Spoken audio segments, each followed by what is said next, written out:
எதிர்க்கட்சி ஸ்டேட்டஸ்ல ஆல்ரெடி தாவேக்கா வந்துட்டான்னு அவர் சொல்றாரு. The key player of 2026 is the newest entry வந்திருக்கக்கூடிய மிஸ்டர் விஜய் அப்படின்றாங்க. ஸோ 15 to 20% என்பது அரசியல் பண்டாருப்பா அப்படின்னு சொல்லிட்டு எல்லாருக்கும் வந்து பதிலடி. உங்களில் ஒருவன் பாத்தீங்களா, மக்கள் அப்பா அப்பா என்று கூப்பிடும் பொழுது ஆனந்தமாக இருக்கிறது. அதாவது எங்க தலைவரே சினிமாவை விட்டுட்டு அரசியலுக்கு வந்துட்டார். அரசியல் இருக்கவங்க அவசர அவசரமா இப்போ ஒரு சினிமா ஷூட்டிங் பண்ணிட்டு இருக்காங்க. இளைய தலைமுறை என்ன அப்பான்னு அழைக்கிறத கேட்கிறப்பவே ரொம்ப ஆனந்தமா இருக்கு. தமிழகத்துக்கே அப்பான்னு சொல்வது ஒரு அதீத கற்பனையா பார்க்குறேன். எப்படி பார்த்தாலும் நீங்க யார் முதல் முறை முதலமைச்சர் இந்த வார்த்தையை சொல்லும்போது உங்களுக்கு அதிர்ச்சியா இருக்கும். ரொம்ப நாளாக இருக்கிறதால நீங்கள் முதலமைச்சர் கிடையாது. ரொம்ப நாளாக இருந்தாலும் உங்களை நம்பி முதலமைச்சர் பதவியை ஐயா கலைஞர் தரல. அன்றைக்கி நான் ரொம்ப வேதனையில் உட்காந்துருந்தேன். மாக்கப் ஒரு ஃபோட்டோ அமைச்சார். திறந்து பார்த்துட்டு ப்ரோ என்னன்னு பார்த்தா, நீங்கள் நினைத்து பார்க்க முடியாத வேர்களில் காலூன்றி இருக்கிறான் என்னுடைய தலைவன். குழந்தைகள், பெண்கள், மாற்றுப்பலினம் இல்லை, சமூகத்தை மாற்றும் பலினமாக பார்க்கக்கூடியவர்களுடைய தளபதி. விஜய் பயந்துட்டாரு, முட்டாடிக்கிறேன்னு சொன்ன உடனே போயிட்டு இவர் வந்து வைப்பு பாதுகாப்பு கொடுக்குறாங்க, ஒரு சில விமர்சனம் வைக்கிறாங்க. அதை நீங்கள் எப்படி பார்க்குறீங்க? இத்தோடு விளையாட்டு செய்திகள் நிறைவடைந்தது. அடுத்து வானிலை செய்திகள். ஷாருக் கான் என்ன பிஜேபியில் மாவட்ட செயலாளரா, அவருக்கு கொடுத்துருக்காங்க. சல்மான் கான் என்ன வட்ட பிரதிநிதியா, அவருக்கு கொடுத்துருக்காங்க. பிஜேபி பரம்பரை எதிரி ஆம் ஆத்மி அரவிந்த் கெஜ்ரிவால் கொடுத்துருக்காங்க. ஏன் ஆளும் திமுக அர்ஜுன் சம்பத்துக்கு தமிழ்நாடு மாநில காவல்துறையின் பாதுகாப்பு கொடுத்துருக்காங்க. அர்ஜுன் சம்பத் என்ன திமுகவினுடைய மாணவர் அணி தலைவர். ஆதவர்ஜனாவோ ஜானோரகேசாமியோ பிரசாந்த் கிஷோரா யாரா இருந்தாலும் தலைவருக்கு எதிராக எதாவது பண்ணாங்கன்னா அந்த ஃபர்னிச்சரை தூக்கி போட்டு உடைக்கிற முதல் ஆளு.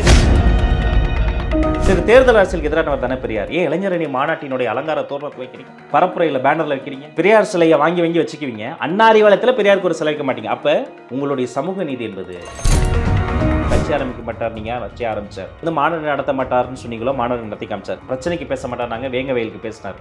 வெளியே வர மாட்டார், நாங்க பரந்தூருக்கு வந்து நின்னார். இப்போ பிரஸ்ஸை சந்திக்க மாட்டார். உங்களுடைய விஷயம் இருக்குல்ல, கட்டாயமாக சந்திக்க. Be right sunflower oil. Right on a taste, right on a life. வணக்கம்ண்ணா. எப்படி இருக்கீங்க? நல்லா இருக்கேன். எப்படி இருக்கீங்க? ரொம்ப நல்லா இருக்கேண்ணா. ஓகே. ஸோ வந்து ஒரு திரைத்துறையில இருந்து யூடியூப்லேருந்து நிறைய வீடியோக்கள் பேசி உங்கள் தமிழுக்கு ரொம்ப நான் நிறைய ஃபேன் பேஸ் இருக்கும்போது நானும் அந்த ஃபேன். ஒரு திரைத்துறையில் இருந்து ஒரு தமிழக வெற்றி கழகத்துடைய நீங்கள் கொள்கை பரப்பு செயலராக நீங்கள் வந்திருக்கீங்க. இந்த ஜேர்னி எப்படின்னா இருக்குது பார்க்குறதுக்கு? நான் வந்து ஒரு சாதாரண பேச்சாளர். ஆனால் பேச்சுத்துறையில் பல உச்சங்களை தொட வேண்டும் என்ற அசாதாரண கனவுகளை வைத்திருந்தவர். ஓகே. ஒரு பேச்சு போட்டியில் கலந்துக்கும் போது நீங்கள் முதல் பரிசு வாங்கணும்னு நினைப்பீங்க. அடுத்த வருஷம் அந்த பேச்சு போட்டியில் நடுவராக நான் இருக்கணும்னு நான் நினைப்பேன். ஒரு தனியார் தொலைக்காட்சியில் தமிழ்நாட்டின் தலை சிறந்த பேச்சாளருக்கான தேடல் நடத்தி தமிழ் படித்தவர்கள், அவர்களுக்கு பாடம் சொல்லி கொடுத்தவர்கள்லாம் கலந்துக்கிட்டாங்க. இன்ஜினியரிங் காலேஜில் கடைசி பெஞ்சில் உட்காந்து முட்டை வாங்கிக்கிட்டு இருந்தேன் நான். வாழ்க்கையில் என்ன பண்ண போகிறோன்னு தெரியாமல் இருந்தேன் நான். அதில் கலந்துக்கிட்டு 38 மாவட்டத்திலிருந்து கலந்துக்கிட்ட எல்லா போட்டியாளர்களும் தோற்கடித்து தமிழ்நாட்டின் தலை சிறந்த பேச்சாளர் என்ற டைட்டில் நாராய் வந்ததை பணிவோடு தெரிவித்துக் கொள்கிறேன். இப்போ நான் ரொம்ப சாதாரணமானவன், எளிமையானவன். ஆனால் ஒரு அசாதாரணமான கனவு என்பது எனக்கு சின்ன வயசுலேருந்து இருந்தது. அதோடைய நீட்சி தான் நான் வந்து ரேடியோவில் ஆர்ஜேவாக போனது. இங்கே சென்னையில் ஒர்க் பண்ணேன். இலங்கையில் போய் ஒரு 4 ஆண்டு காலம் போர் உச்சத்தில் இருந்தபோது அங்கே ஒர்க் பண்ணேன். என்னுடைய தமிழ் அங்கே தான் செழுமையாச்சு. திரும்ப இங்கே வந்தேன். இங்கே தனியார் தொலைக்காட்சிகள்லாம் நிறைய நிகழ்ச்சிகள் பண்ணேன். அதன் அடுத்த கட்டமாக சோஷியல் மீடியாவில் புச்சட்னின்னு ஒரு சில நண்பர்கள்லாம் தொடங்கினப்ப அதில் ஒரு சாதாரண எழுத்தாளராக சேர்ந்து வாய்ஸ் ஓவர் ஆர்டிஸ்டாக மாறி, அப்புறம் ஒரு டெம்பரரி எம்ப்ளாயாக மாறி, அப்புறம் ஒரு ஃபேஸாக மாறி, அந்த கம்பெனியிலேருந்து நான் வெளியேறும் பொழுது அந்த சேனல் ஹெட்டாக நான் தான் இருந்தேன். ஸோ இதுதான் நம்முடைய பயணம். மீதி எல்லா மீடியா பயணத்தை விட சோஷியல் மீடியாவில் நம்ம வந்து இது வந்து அதிகம் பேசப்பட்டது. ஓகே. ஏன்னா தமிழுக்கு அது புதிது, என்னுடைய தமிழ் சோஷியல் மீடியாவுக்கு புதிது. எல்லாரும் இந்த படம் இப்படி இருக்குது, இந்த படம் நல்லா இல்லைன்னு படத்தை பற்றி பேசின போது நான் பாடங்களை பற்றி பேசிக்கிட்டு இருந்தேன். எல்லாரும் கதைகளை விவாதித்த போது நான் களத்தை விவாதித்தேன். அநீதிக்கு எதிராக, குரலற்றவர்களின் குரலா, பல்வேறு பிரச்சனைகளுக்கு வந்து நாம் துணிந்து சொல்லலாம். ஃபர்ஸ்ட் மூவர் தமிழ் சோஷியல் மீடியாவில் இந்த சோஷியல் காஸ்க்காக சோஷியல் விஷயங்களை கமெண்ட்ரியாக பேசுனது வந்து நாம தான். அந்த வாய்ப்பை காலம் நமக்கு கொடுத்தது. அப்படி தான் நம்ம வந்து வெளியிலையும் இன்னும் நிறைய பிரபல்யம் அடைஞ்சோம். ஓகே. ஸோ இவ்வளோ ஃபேம் ஆகிட்டு இருக்கோம் அப்படிங்கும் போது அரசியலுக்கு போகலாம், தமிழக வெற்றி கழகம் தான் அதுக்கு சரியாக இருக்கும்னு சொல்லிட்டு எந்த இடத்துல முடிவு பண்ணி? எல்லா நதிகளின் பயணமும் ஒரு நாள் கடலை தொடுவது தான். அது தொட்டு விடும் வேகத்தில் தான் வேகமாக ஓடி ஏதோ ஒரு இடத்துல நின்றுடும். ஓகே. நான் இத்தனை மீடியாவில் வேலை பார்த்ததும், யூடியூப்பில் வந்து சேனல் இடம் இருந்ததும், 8 படத்தில் நடித்ததும், 2 வெப்சீரிஸில் நடித்ததும், சொந்தமாக ஒரு படம், சின்னதாக ஒரு படம் எடுத்ததும், இது எல்லாமே என்னன்னா இன்னும் நிறைய மக்களை போய் சேரணும், இன்னும் நிறைய மக்கள் மத்தியில் போகணும். கணாக்கணம் காலங்கள்னு மாணவர்களுக்கு பிடித்த தொடரில் நான் பிடி வாத்தியாராக நடித்தேன். 3 சீசன் நடித்தேன். அதில் என்ன சவால்னா, எல்லா வாத்தியாரும் வகுப்பறை உள்ளே, பிடி வாத்தியார் மைதானத்தின் நடுவே. எல்லாரும் 6 மணிக்கு மேலே கிளாஸ் ரூம் எல்லாரும் டே லைட் பண்ணி ஷூட்டிங் பண்ணுவாங்க. என்னை பகல் முழுக்க வச்சு வாட்டி அவைலபிள் லைட்டில் கொளுத்துற வெயில் நடப்பேன். ஆனால் விருப்பப்பட்டு நான் போய் நடித்தேன். ரொம்ப சொற்பமான வருமானம் தான். குறையா சொல்லாங்க அத்தனை நடிகர்கள், பசங்க 100 பேர் வாத்தியாருங்க. ஆனால் நான் போய் விருப்பம் நினைச்சேன். ஏன் இன்னைக்கு கிளாஸ் ரூமில் வகுப்பறையில் இருக்கக்கூடிய மாணவன் நாளைக்கு வந்து அவனுடைய சின்ன வயசில் பார்த்தது என்னுடைய முகமாக இருக்கும். இந்த நல்வாய்ப்பை பயன்படுத்தி ஒரு 4 நல்ல கருத்தை அவன் பள்ளிக்கூடத்துக்கு போய் கல்லூரி போயினாலும் சொல்ல முடியும். அப்போ இந்த முழு பயணமே என்னன்னா இன்னும் நிறைய மக்களை சென்று சேருவது தான். ஓரளவுக்கு அதை நம்ம வந்து அச்சீவ் பண்ணியிருக்கிறோம். பெரிய உச்சத்தை தான் தொடர்ந்தாலும் நல்லாவே அச்சீவ் பண்ணியிருக்கிறோம். இதில் இருந்து அடுத்த கட்டம் என்னன்னா, இந்த இடத்தில் அதிகார பகிர்வு, ஊழல், பன்னெடு காலமாக வராத அரசியல் மாற்றம், இதையெல்லாம் ஃபிக்ஸ் பண்ணுறதுக்கு, இதையெல்லாம் எடுத்து துணிந்து பேசுவதற்கு, ஈர்ப்பு விசை மிகுந்த பூமியை போல மக்களை ஈர்க்கக்கூடிய ஈர்ப்பு விசை மிக்க ஒரு தலைவரை தேடிக்கொண்டிருந்தேன். அது தமிழக வெற்றி கழகத்தினுடைய தலைவர் தளபதி என்பதை அறிந்து கொண்டேன். என்னுடைய அலைவரிசையும் அவரினுடைய கொள்கையும் ஒத்த அலைவரிசையில் இருந்ததால் ஓடி போய் அவருடைய கைகளை பற்றி கொண்டேன். இனி எனது கடைசி மூச்சு வரை, கடைசி சொட்டு ரத்தம் வரை கொள்கை பரப்பு செயலாளர் நீங்க சொன்னீங்க, கொள்கை பரப்பு தொண்டனாக கடைசி சொட்டு ரத்தம் வரை இந்த கட்சிக்காக நான் குரல் கொடுத்து கொண்டே இருப்பேன். ஓகேண்ணா, ஓகே. ஸோ இப்போ நான் வந்து தமிழக வெற்றி கழகத்தில் வந்து நிறைய விஷயங்கள் பண்ணிகிட்டு இருக்கேன். இப்போ ரீசெண்டாக பார்த்தீங்கன்னா வந்து கிட்டத்தட்ட ஒரு 30 விங்கு கிட்ட தொடங்கி எல்லாருக்கும் வந்து ஒவ்வொரு துறையினருக்கும் வந்து ஒரு அதாவது குழந்தைகளாகட்டும் பெண்களாகட்டும் எல்லாருக்குமே ஒரு விங்கு தொடங்க போகிறோம் சொல்லியா அப்படின்னு ஒரு செய்தி ஒரு ஒரு ஒரு ஃபோட்டோ ரிலீஸ் ஆயிருந்தது. அதை வச்சும் வந்து குறிப்பிட்ட திருநங்கைகளை வந்து ஒரு குறிப்பிட்ட நம்பரில் வந்து அடக்குனது வந்து நிறைய விமர்சனம் பண்ணியிருந்தாங்க. அஃபிஷியலா உத்தியோகபூர்வமா யாராவது அனௌன்ஸ் பண்ணாங்களா? இல்லை. யாரோ ஒருத்தன் வாட்ஸ்அப்பில் பரப்பின ஒரு A4 ஷீட்டை வச்சுக்கிட்டு என்னென்ன பேசுகிறாங்க. இந்த மண்ணில் தமிழ் அரசியல் நிலப்பரப்பில் பாலின சமத்துவம் என்ற வார்த்தையினுள்ளே ஆண் பெண் மாற்று பாலினத்தையும் சேர்த்து ஒரு உரையாடல் தொடங்கியிருக்கு. எனக்கு அது மகிழ்ச்சி தான். ஆனால் இதன் உள்ளே இப்படி ஒரு பட்டியல் இப்படி தான் வரப்போகுதுன்னு எதையுமே அஃபிஷியலாக எங்கள் தலைமை சொல்லலை. அதில் ஒருவேளை அப்படி அதை அஃபிஷியலாக சொல்லாட்டி அதில் வந்து உண்மைத்தன்மை இருந்தால் அதில் இருக்கக்கூடிய வரிசை முறையில் எந்த உள்ளர்த்தமும் இல்லை. இதன் மீது பழி சொல்பவர்களுக்கு ஆளுங்கட்சிக்கு ஜால்ரா அடிப்பதை தாண்டி அவர்களுக்கு எந்த நல்லெண்ணமும் இல்லை. குழந்தைகள் அணியெல்லாம் வச்சு சில பேர்லாம் வந்து இது பண்ணுறாங்க. இந்த நாட்டில் குழந்தைகளுக்கு கூட பாதுகாப்பு இல்லை. பள்ளிக்கூடங்களில் பாலியல் குற்றங்கள் நடப்பதை நம்ம செய்திகளை பார்க்கும் பொழுது நெஞ்சம் பதறுகிறது. என்னுடைய நண்பர் மாக்காப்பா ஒரு ஃபோட்டோ அனுப்பிச்சிருந்தேன், உங்களுக்கு அப்புறம் அனுப்புகிறேன். ஓகேண்ணா. அன்றைக்கி நான் ரொம்ப வேதனையில் உட்காந்துருந்தேன். மாக்காப்பா ஒரு ஃபோட்டோ அனுப்பிச்சாரு. திறந்து பார்த்துட்டு ப்ரோ என்னன்னு பார்த்தா ஒரு ஸ்பெஷல் சைல்டுங்க கோயம்புத்தூரில். அந்த குழந்தை வந்து அதால் தானே தன்னுடைய உணவை சாப்பிட முடியாது. அந்த குழந்தை கையில் ஏதோ ஒரு பேப்பர் வச்சுக்கிட்டு அப்படியே இருக்குது, வீல் சேரில் இருக்குது. பின்னாடியும் நிறைய குழந்தைகள் இருக்காங்க. நான் ஜூம் பண்ணி பார்த்தா அதில் தளபதி ஃபோட்டோவை வரைஞ்சி ஒரு பூவை வரைஞ்சி சின்னதாக ஒரு இதயத்தை வரைஞ்சி தருண்னு பேர் எழுதியிருக்கான். நான் நிகழ்ந்துட்டேன். ஃபோன் பண்ணி மக்கப்பா என்னதுன்றேன். ஆமாங்கய்யா, இந்த பையனுக்கு சாப்பாடு உண்மையிலேயே சாப்பிட முடியாது. ஓகே. கனடாவிலேருந்து ஒரு பெரியவங்க வந்து நிறைய பேர் சேர்ந்து அது மாதிரி நிறைய ஸ்பெஷல் சைல்டுக்கு ஒரு ஹோம் நடத்துகிறாங்க. ஓகே. அவன் ஒன்று கேட்பான், யார் இது மாதிரி யாராவது பார்க்க வந்து நான் உங்களுக்கு ஒரு கிஃப்ட்டு தரவான் டக்குன்னு எடுத்து தளபதியை வரைஞ்சி தரானா. நீங்கள் நினைத்து பார்க்க முடியாத வேர்களில் காலூன்றி இருக்கிறான் என்னுடைய தலைவன்.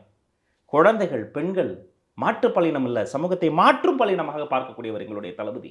ஓகே. மாவட்ட செயலாளர்லாம் அஃபிஷியலாக சொன்னால அதை பேசுங்க. I challenge you. ஆட்டோ ஓட்டுகிற ஆட்டோ சாரதி, ஆட்டோ ஓட்டுநரை மாவட்ட செயலாளரை மாற்றிய மாபெரும் சாகசக்காரர் எங்களுடைய தளபதி. திமுக காட்டுங்க பார்ப்போம். வீல் சேரில் இருக்க ஒரு வாரியர், ஒரு மாற்றுத்திறனாளி லேடி வீல் சேரில் வந்து மாவட்ட செயலாளர் அப்பாயின்மெண்ட்டை வாங்கினாங்க. முதல் நாள் வரைக்கும் அவங்கள வந்து ஒரு சிம்பத்தியோட தான் பார்த்துருப்பாங்க. இன்னைக்கு அதிகாரம் போய் வணக்கம் வைப்பாங்க. மாவட்ட செயலாளர்கிட்ட கேட்டு தான் முடிவு எடுப்பாங்க. மருத்துவரில் இருந்து மன்ற நிர்வாகி வரை, என்னை போன்ற சாதாரண பேச்சாளர்கள் இருந்து பேராசிரியர்கள் வரை அதிகார பகிர்வு என்பது அறிக்கையில் இல்லை, நடைமுறை வாழ்க்கையில் நேர்காணல் செய்து ஒவ்வொரு இடமா பார்த்து அப்பாயின்ட் பண்ணிட்டு இருக்கிறார். அவரை சிறுமை செய்கிறவங்களுடைய ஹிஸ்ட்ரியை போய் எடுத்து பாருங்க. அவங்க அப்படியே ஒரு டிஎம்கே சிம்பத்தைசராக இருப்பாங்க. ஓகே. நீங்கள் இருந்துட்டு போங்க, மாற்று கருத்து இருக்கலாம். ஆனால் ஒரு நல்ல நோக்கத்தோடு வருவதை வந்து நீங்கள் சிறுமை பண்ணுறீங்க, நீங்கள் குத்தங்குறை சொல்கிறீங்கன்னா, விமர்சனம் வைக்கிறீங்க அப்படின்னா, விமர்சனத்தில் ஏதாவது எடுத்துக்கொள்ளக்கூடிய கூறு இருந்தால் அதை நம்ம எடுத்துக்கலாம். அவதூறுனா we have better things to do, tata bye bye, நாங்கள் போயிட்டே இருப்போம். ஓகேண்ணா, ஓகே. ஸோ இப்போ ரீசெண்டாக தான் வந்து மத்திய அரசு வந்து தளபதி விஜய் அவர்களுக்கு வந்து வைப்பிரிவு பாதுகாப்பு கொடுத்துருக்காங்க. இது வந்து நேற்று அண்ணாமலையார்னு ஒரு ப்ரெஸ் மீட்டில் என்ன சொல்லியிருந்தாருன்னா வந்து மாநில அரசு நினச்சிருந்தா விஜய் அவர்களுக்கு பாதுகாப்பு கொடுத்துருக்கலாம், அவங்களுக்கு தரல, மத்திய அரசு நாங்கள் தரோம். அவர் வந்து எங்களை பாஜக எதிர்த்து நோக்கி நிறைய கேள்விகள் கேட்குறாரு, எதிர்த்தும் பேசுகிறோம். நான் இருந்தாலும் நாங்கள் வந்து பாதுகாப்பு கொடுக்குறோம், இதுதான் எங்களுக்கும் திமுகவுக்குள்ள வித்தியாசம்னு சொல்லி சொல்கிறாரு. இந்த பிரிவு வைப்பிரிவு பாதுகாப்பை எதனால் அளிக்கப்பட்டு நீங்கள் நினைக்கிறீங்க, இது எப்படி பார்க்குறீங்க? இதுக்குள்ள கேட்குறீங்க. அவங்க என்ன சொல்கிறாங்க, பிஜேபி பி டீம்ன்றாங்க. ஆமாம், பிஜேபிக்கு ஃபேவராக இருக்கிறதால தான் இது பண்ணுறாங்க. தொலைநோக்கு பறவையோட லாங் டேர்ம் இன்வெஸ்ட்மெண்ட் அதை பண்ணுறாங்க. ஷாருக் கான் என்ன பிஜேபியில் மாவட்ட செயலாளரா? அவருக்கு கொடுத்துருக்காங்க. சல்மான் கான் என்ன வட்ட பிரதிநிதியா? அவருக்கு கொடுத்துருக்காங்க. பிஜேபி பரம்பரை எதிரி ஆம் ஆத்மி அரவிந்த் கெஜ்ரிவால் கொடுத்துருக்காங்க. அப்புறம் இன்னொன்று சொல்கிறாங்க, ராகுல் காந்திக்கே விளக்கிட்டாங்க. நாங்கள் தான் போய் மனு கொடுத்து ராகுல் காந்திக்கு வந்து நீங்கள் விளக்கிடுங்க. ஒருத்தர் உளர்றாரு பத்திரிக்கையாளர், எஸ்பிஜி ராகுல் காந்தி கொடுத்துருந்தது. ராகுல் காந்தி கொடுத்த இசட் பிரிவு பாதுகாப்பை விளக்கிட்டார். அவர்களுக்கு கொடுத்திருந்தது எஸ்பிஜி. அந்த காலகட்டத்தில் ஒரு கொள்கை முடிவு என்ன தெரியுமா? இந்தியாவின் முன்னாள் பிரதமர் அவருடைய ஃபேமிலி எல்லாருக்கும் எஸ்பிஜி கொடுத்துருந்தாங்க. அப்போ ஒரு முடிவு எடுக்கிறாங்க, இப்போ இருக்கிற பிரதமருக்கு மட்டும் எஸ்பிஜி கொடுப்போம், மற்ற பிரதமர்கள் அவர்களினுடைய ஃபேமிலிக்கு அந்த தன்மை த்ரெட்டுக்கு ஏற்ற மாதிரி பதவி கொடுப்போம். இப்போ ராகுல் காந்திக்கு ஒரு தனி பாதுகாப்பு இருக்குது, இசட் பிரிவு இருக்குது, சோனியா காந்தி மேடம்க்கு இருக்குது. அப்போ பிரதமர் ஃபேமிலி கொடுத்தாங்கன்னா இதுக்கு முன்னாடி நரசிம்மரா ஃபேமிலிக்கு ஸ்பீச் கொடுத்துருந்தாங்க, வாஜ்பாய் ஃபேமிலிக்கு ஸ்பீச் கொடுத்துருந்தாங்க, மன்மோகன் சிங் ஃபேமிலிக்கு ஸ்பீச் கொடுத்துருந்தாங்க, ராகுல் காந்தி அவர்களுக்கு ஸ்பீச் கொடுத்துருந்தாங்க. எல்லாருக்கும் எடுத்ததை போல் அவருக்கு ஸ்பீச் எடுத்தாங்க. மறுபடியும் அவருடைய திட்டத்துக்கு ஏற்ற மாதிரி இன்னொரு பாதுகாப்பு கொடுத்தாங்க. இதற்கும் தமிழக வெட்டுக்களத்துக்கு என்ன தலைவா சம்பந்தம்? ஓகே. இன்னொன்று, நாங்கள் கேட்டு நாங்கள் கேட்காம சிபாரிசில் அவங்க தரலை. நேஷனல் செக்யூரிட்டி பற்றி ஏதாவது தெரியுமா தெரியாதா? இங்கே ஒரு ரிவ்யூ கமிட்டி இருக்குது. வெளியில் தெரிகிற போலீஸோ ஆர்மியோ கிடையாது. இங்கே நிறைய ஸ்காலர்ஸ் சேர்ந்த இன்டெலிஜென்ஸில் இருக்க ரிவ்யூ கமிட்டி அவங்களுக்கு ஒரு த்ரெட் இன்ஃபர்மேஷன் வரும். இந்த இன்டெலிஜென்ஸ் வேலிடான்னு பார்ப்பாங்க. பொட்டென்ஷியல் வேலிடானா, அதாவது அது ஒரு பொட்டென்ஷியல் இருந்துச்சுன்னா கண்டிப்பாக அதில் ஏதோ ஒரு பிரச்சனை இருக்குன்னா கண்டிப்பாக அவருக்கு பாதுகாப்பு தருவாங்க.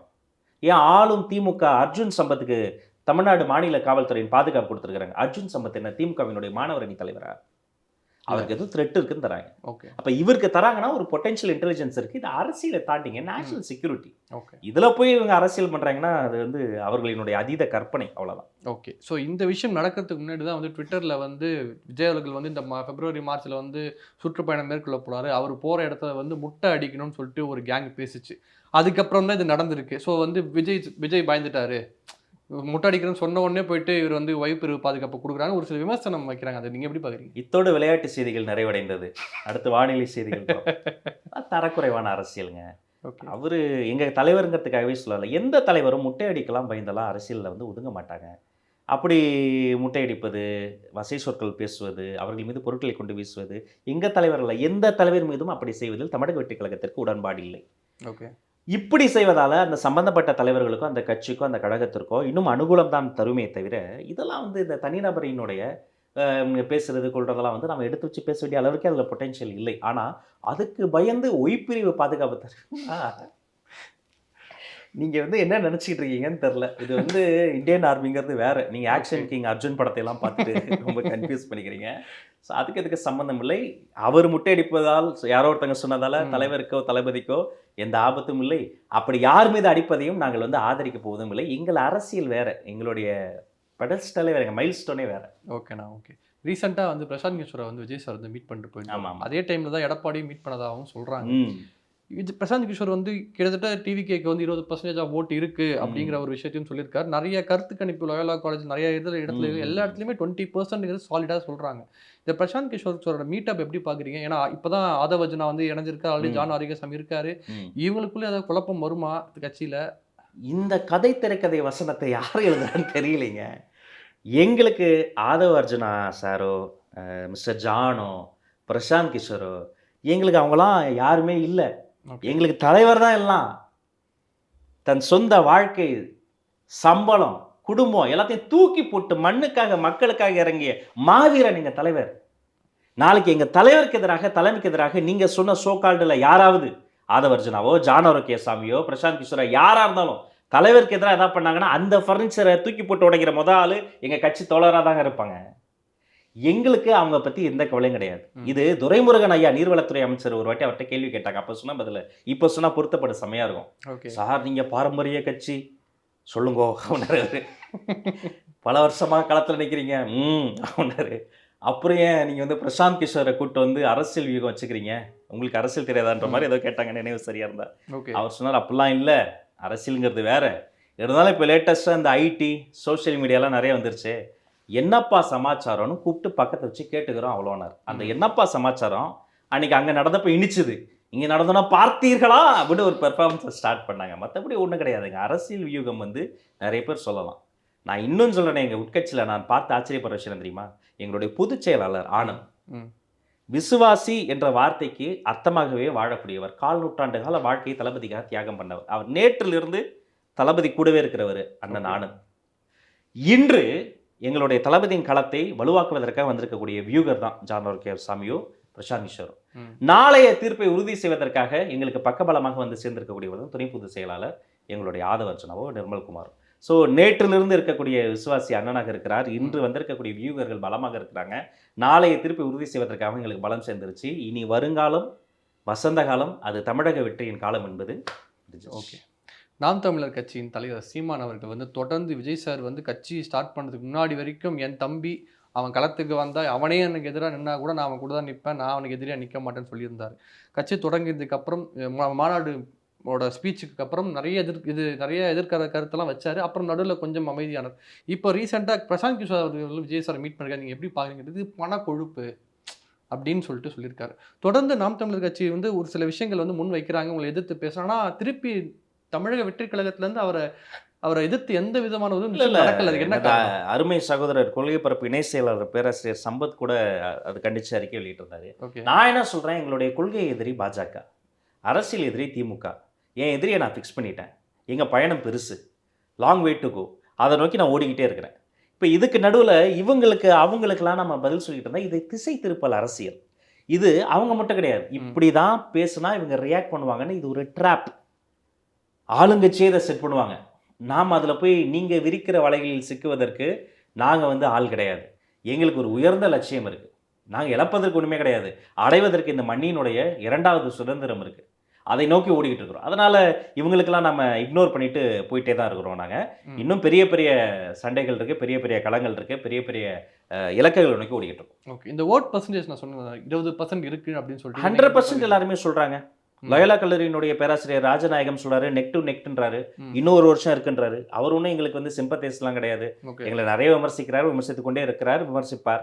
அவர் சொல்றாரு பிரதான எதிர்கட்சியான அதிமுகவுக்கும் தாவேக்காக்கும் நெக் டு நெக்ன்றார். அதாவது தமிழ்நாட்டினுடைய எதிர்கட்சி ஸ்டேட்டஸ்ல ஆல்ரெடி தாவேக்கா வந்துட்டான்னு அவர் சொல்றாரு. அதனோட முக்கியமான பாயிண்ட் அதுதான். ஓகே. டெல்லியிலிருந்து வரக்கூடிய எந்த ஊடகம் எங்களுக்கு நண்பர், எங்களுக்கு ஒரு நண்பர்லாம் கிடையாது. அவங்க சொல்றாங்க the key player of 2026 is the newest என்ட்ரியாக வந்திருக்கக்கூடிய மிஸ்டர் விஜய் அப்படின்றாங்க. ஸோ 15 to 20% என்பது பெரும்பான்மையாக இப்போது இருக்கக்கூடிய ப்ரீ போல் எல்லாருமே சொல்கிறது. இன்னொரு வருஷம் இருக்குது, ஆன்டி இன்க்யூபன்சி இருக்குது, இன்னும் பல பிரச்சனைகள் இருக்குது, தலைவர் சுற்றுப்பயணம் வர போகிறாரு, அது இன்னும் அதிகமாகும். இருந்தாலும் வெறுமனே நம்ம வந்து கருத்து கணிப்பு எடுத்து வச்சுக்கிட்டே பேசிருக்க முடியாது. களத்தில் நீங்கள் இன்னும் நிறைய விஷயங்கள் பார்க்க போகிறீங்க. அது நடக்கும்போது நம்ம திரும்ப சந்திக்க தான் போகிறோம். அன்னைக்கு இதே மாதிரி மகிழ்ச்சியோடு பேச தான் போகிறோம். ஓகேண்ணா. ஓகே. ஸோ தொடர்ந்து வந்து அவர் ட்விட்டரில் வந்து ஏகப்பட்ட கண்டனங்கள் அறிக்கைகள் தெரிவித்தார். தலைவர்கள் பிறந்தநாளில் வந்து ஃபோட்டோ மாலை போட்டு சாமி கும்பிட்டு அதை வணங்கினார். இந்த விஷயத்தெல்லாம் பார்த்துட்டு அவர் வந்து ஃபோட்டோ ஷூட் அரசியல் பண்ணாருப்பா அப்படின்னு சொல்லிட்டு எல்லாருக்கும் வந்து பதிலடி. உங்களில் ஒருவன் பார்த்தீங்களா, மக்கள் அப்பா அப்பா என்று கூப்பிடும் பொழுது ஆனந்தமாக இருக்கிறது. அதாவது எங்கள் தலைவரே சினிமாவை விட்டுட்டு அரசியலுக்கு வந்துட்டார். அரசியலில் இருக்கவங்களாம் அவசர அவசரமாக இப்போ ஒரு சினிமா ஷூட்டிங் பண்ணிட்டு இருக்கிறாங்க. அதனால் ஒவ்வொரு தலைவரினுடைய பிறந்த நாள் நினைவு நாளில் நினைவு கூறுவது என்பது அவர்களுக்கான புகழ் வணக்கம்.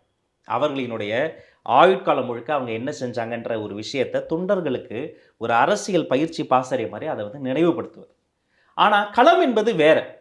அவர் உருவப்படத்துக்கு போட்டார், மாலை போட்டார், சிலைக்கு மாலை போட்டார்ன்றீங்களே. நான் இதை போராட்டத்தெல்லாம் கேட்குறேன். சால்ஜாப்பு மட்டும் சொல்கிறாங்க, எங்கள் கட்சி அலுவலகத்தில் பெரியாருக்கு நாங்கள் சிலை வச்சுருக்கோம். பெரியார் ஃபோட்டோ ஒட்டி அரசியல் பண்ணிட்டீங்களே, அண்ணா அறிவாலயத்தில் பெரியாருக்கு ஏன் சிலை இல்லை? போய் கண்டுபிடிச்சிட்டு வாங்க பிரதர், நான் உங்களுக்கு பரிசு தரேன். எங்கே இருக்குது தெரியும்ல, நான் வேணா மேப் பண்ணுறேன். இல்லை எனக்கு இருக்கு தெரியும். எங்கள் கட்சியில் அண்ணல் அம்பேத்கருக்கு சிலை வச்சுட்டோம்.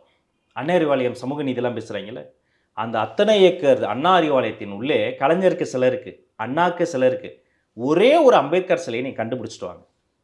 இதை கேட்டால் அவங்க என்ன சொல்லுவாங்க, அது வந்து பெரியார் வந்து தேர்தல் அரசியலுக்கு எதிரானவர், அதனால் அவருடைய கட்சியில் வந்து இருக்குது, இங்கே இல்லை அப்படின்னு சொன்னாங்க. தேர்தல் அரசியலுக்கு எதிரானவர் அம்பேத்கர் இல்லை, அப்போ அவருக்கு சிலை வச்சிருக்கலாமே. சரி, தேர்தல் அரசியலுக்கு எதிரானவர் தானே பெரியார், ஏன் இளைஞரணி மாநாட்டினுடைய அலங்கார தோரணத்தில் வைக்கிறீங்க, பரப்புரையில் பேனரில் வைக்கிறீங்க? அவர் சிலையே வைக்கக்கூடாதான் சிஎம்மாக பார்க்க போகிறவங்களாம் சிலைன்னு ஒரு கம்பெனி பண்ண பெரியார் சிலையை கிஃப்டாக கொடுக்குறீங்க. பெரியார் சிலையை வாங்கி வச்சுக்குவீங்க, அண்ணா அறிவாலயத்தில் பெரியாருக்கு ஒரு சிலை வைக்க மாட்டீங்க. அப்போ உங்களுடைய சமூக நீதி என்பது போலியானது, போதுமானதாக இல்லை.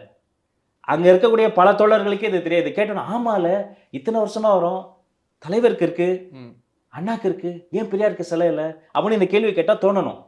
ஆனால் அவங்க என்ன பண்ணுறாங்க, இல்லை இல்லை நீங்கள் தப்பாக புரிஞ்சுட்டேன்னு முட்டு கொடுக்குறாங்க. தயவு செய்துங்க, இந்த சிலை என்பது அண்ணன் ஆம்ஸ்டாங் ஒரு வாட்டி கேட்டார், அம்பேத்கர் இருந்து எத்தனை வருஷம் பெரியார் உயிரோடு இருந்தார், பெரியார் இருந்து எத்தனை வருஷம் நீங்களாம் இப்போ களமாடுறீங்க, பெரியாரினுடைய ஈரோட்டின் உள்ளே அம்பேத்கர் சிலை வைக்கிறதுக்கு எவ்வளோ வருஷம் ஆச்சு, ஏன் வைக்க முடியல, அப்புறம் என்ன நீங்கள் சாதி ஒழிச்சிங்கன்னார். இப்போ அதை யோசிக்கும் போது ஆச்சரியமாக இருக்குது, எவ்வளோ வருஷமாச்சு, இடைத்தேர்தல் வேறு முடிஞ்சது ஈரோட்டில், இப்போ ரொம்ப சமீபத்தில் தான் போயிட்டு வந்து இந்த பிரச்சனையெல்லாம் கேள்வியெல்லாம் கேட்ட பிறகு ஒரு சிலையை தருந்தாங்க. அப்போ இத்தனை வருஷமாக ஒரு அம்பேத்கர் சிலை ஈரோட்டில் வைக்க மாட்டீங்க, ஒரு பெரியார் சிலையை அண்ணாரிவளத்தில் வைக்க மாட்டீங்க, ஆனால் பேச்சு என்ன இதெல்லாம். ஓகே. ஸோ இப்போ நீங்கள் அந்த ஃபோட்டோ ஷூட்னு சொன்ன உடனே எனக்கு ஒரு விஷயம் ஞாபகம் வருது. முதல்வர்கள் வந்து இப்போ ரீசெண்டாக வந்து என்னை எல்லாருமே எங்கே பார்த்தாலும் அப்பா அப்பான்னு என்னை கூப்பிட்றாங்க அப்படின்னு சொல்லிட்டு சொல்கிறாங்க. ரீசெண்டாக ஒரு ஃபங்க்ஷனில் கூட வந்து ஸ்டாலின் சார் வந்து செல்ஃபி எடுத்து போட்டிருந்தாரு. கீழே ஃபுல்லாக பார்த்தீங்கன்னா கமெண்ட்ஸ் வந்து ப்ரோ திங்ஸ் இஸ் விஜய், அவர் வந்து விஜய் பார்த்து முதல்வர் காப்பி அடிக்கிறான்னு சொல்லிட்டு ஒரு சில கருத்துக்கள்லாம் முன் வைக்கிறாங்க. இதை நீங்கள் எப்படி பார்க்குறீங்க? அவர் தமிழ்நாட்டினுடைய மூத்த சீனியர் மோஸ்ட் பொலிட்டீஷியன், உண்மையிலேயே பல ஆண்டுகளாக போராடி உழைத்து இந்த இடத்திற்கு வந்தார், அதில் மாற்று கருத்து இல்லை, நான் அதை மதிக்கிறேன். அதனால் தமிழகத்துக்கே அப்பான்னு சொல்வது ஒரு அதீத கற்பனையாக பார்க்குறேன். ஓகே. எப்படி பார்த்தாலும் நீங்கள் யார் முதல் முறை முதலமைச்சர், இந்த வார்த்தையை சொல்லும்போது உங்களுக்கு அதிர்ச்சியாக இருக்கும். ரொம்ப நாளாக இருக்கிறதால நீங்கள் முதலமைச்சர் கிடையாது, ரொம்ப நாளாக இருந்தாலும் உங்களை நம்பி முதலமைச்சர் பதவியே ஐயா கலைஞர் தரல, நீங்கள் இப்போ தான் முதல் முறை முதல்வர், 3.5 வருஷம் தான் முடிச்சிருக்கீங்க.